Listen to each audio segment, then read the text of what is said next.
Here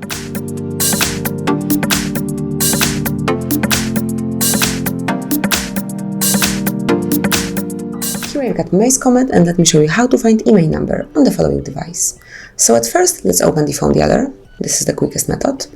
And now enter a secret code, which is *#06#. And that's it. As you can see here, you've got both IMEI numbers for your device from your Maze. Click on OK to go back. Let's go back to the home screen.